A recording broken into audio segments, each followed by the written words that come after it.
Bonjour, je me présente, moi c'est M. Ouedraogo Abdou Dasma. Je suis artisan fondeur.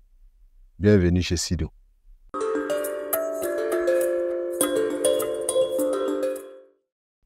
Au départ, je n'étais pas un artisan. Au départ, j'étais un élève, comme tout autre. Quand tu décides d'aller à l'école, c'est pour pouvoir demain peut-être travailler dans la fonction publique. Voilà, je suis parti à l'école depuis la classe de CPR jusqu'à, j'ai fait même la terminale. J'ai passé le bac, ça n'a pas marché. Mais malgré ça, j'ai gardé espoir, j'ai essayé de passer une deuxième fois, ça n'a pas marché. Compte tenu des difficultés de la famille, il fallait à un moment donné trouver une porte de sortie. Comme j'ai mon oncle qui travaille ici, là. Il était artisan, je venais passer le temps avec. Donc, je voyais ce qu'il faisait. Bon, ça m'a plu aussi parce que il y avait de la créativité dedans. Quand le code n'a pas marché, je suis venu le voir et il m'a dit, OK, il n'y a pas de problème.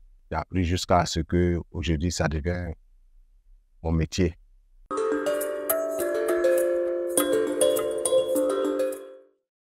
Il y avait une dame qui est venue, qui voulait réaliser un dentiste en bronze. Il voulait offrir comme cadeau à un de ses proches qui était dentiste aussi. Voilà, donc quand elle m'a suggéré ça, j'ai dit, ah, mais pourquoi ne pas faire un dentiste en même temps? Elle a dit, OK, ça marche. Mais moi-même, quand j'ai dit ça, au départ, je me suis dit, comment est-ce que je vais réaliser? J'ai commencé à apprendre notre matière première. Et Dieu merci, par la force des choses, j'ai fait sortir la pièce en scie. Quand j'ai fini tout, j'ai appelé la dame, elle est venue. Comme c'est bon, parce qu'elle a crié pour dire, ah, quelle merveille. Je me suis dit, ah, ça est déjà dans la bouche. Et puis ça m'a beaucoup marqué parce que c'était mon premier projet d'abord.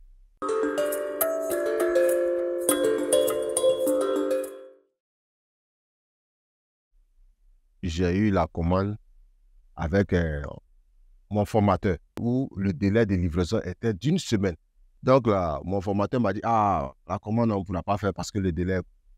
Moi, je suis parti à la maison, j'ai réfléchi et que le soir, quand je suis venu, j'ai dit à mon formateur, il dit non, je ne peux pas laisser passer cette commande-là.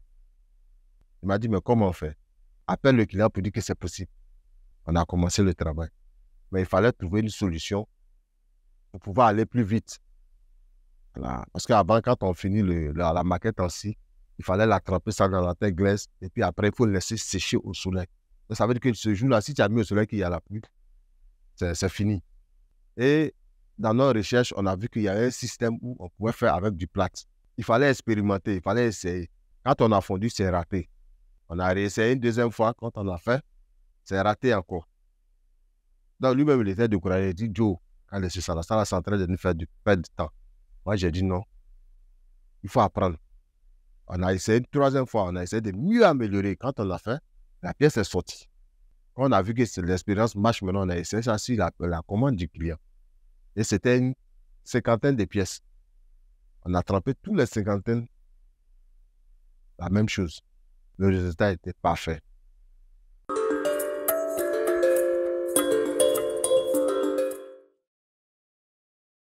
Bon, il y a eu aussi une statue qu'on a fait. Une statue de 3 mètres. Qui était la plus grande des commandes que j'ai eu à réaliser. Et c'était la première fois.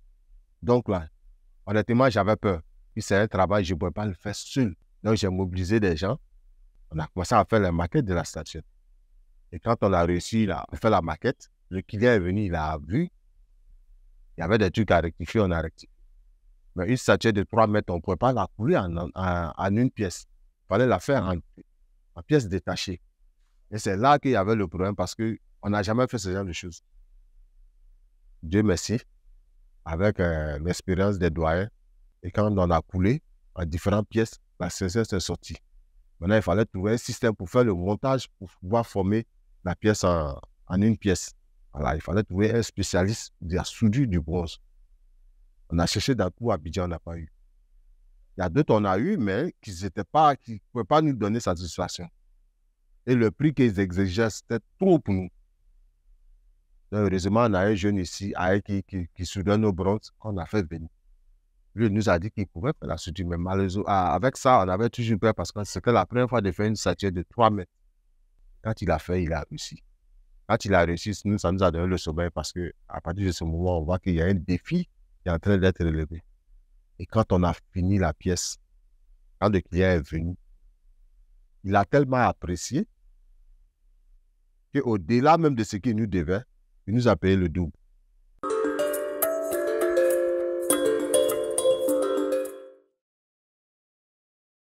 Il y a une dame, parce que moi je travaille plus avec les femmes, voilà, qui est venue un jour comme ça de passage avec un échantillon qu'elle voulait réaliser en bronze. Elle m'a montré l'échantillon qu'elle voulait, j'ai pris. J'ai dit que c'est possible de la réaliser. Elle m'a dit, bon, fais l'échantillon, je vais voir. Donc elle est partie. Alors que cette dame avait une camarade qui était dans le domaine du bronze aussi, qui avait une galerie. Donc, quand elle est partie, elle a expliqué à sa camarade pour dire que je suis venu à Bassam, j'ai vu un bronzier qui est passé une commande à lui là. Tu as vu? La dame dit, c'est bien, mais les artisans, il y a plein de ballonnettes dedans. Et mais celui que tu as passé commande, comment il s'appelle? Elle dit, je n'ai même pas demandé son. Donc, la dame dit, bon, si c'est comme ça, ce n'est pas la peine parce que moi, je connais un, je veux que tu travailles avec lui parce qu'il travaille avec moi et depuis un certain moment, il est parfait. Elle est venue un autre jour. Elle n'a même pas cherché à avoir l'échantillon. Elle a pris l'œuvre, elle est partie. Donc, un autre jour, je suis là. Celle pour qui je travaille, qui est à la galerie, elle m'appelle pour dire, bon, Draman, je vais te voir. Et j'ai une camarade qui a un travail pour toi. Je dis, OK. Quand je suis arrivé, elle m'a dit, bon, elle va appeler sa camarade. OK. Donc, j'étais assis là. Quelque temps après, sa camarade est venue. Mais quand elle est venue, comme j'étais de dos, je ne savais pas que c'était elle. Elle aussi, elle ne savait pas que c'était moi. Donc, quand j'ai fini de communiquer, quand j'ai raccroché le portable, nos yeux se sont croisés.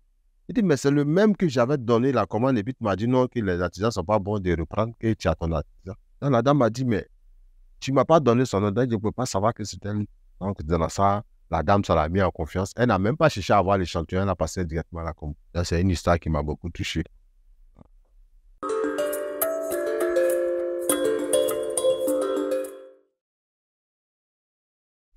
Conseil que je peux donner à quelqu'un qui veut venir dans ce métier, c'est la patience.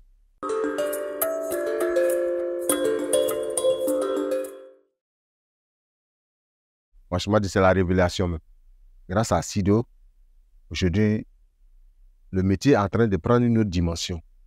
Et on souhaite à ce que notre collaboration puisse aller encore plus loin. Et on souhaite aussi que Sido aussi puisse aller encore plus loin dans le succès.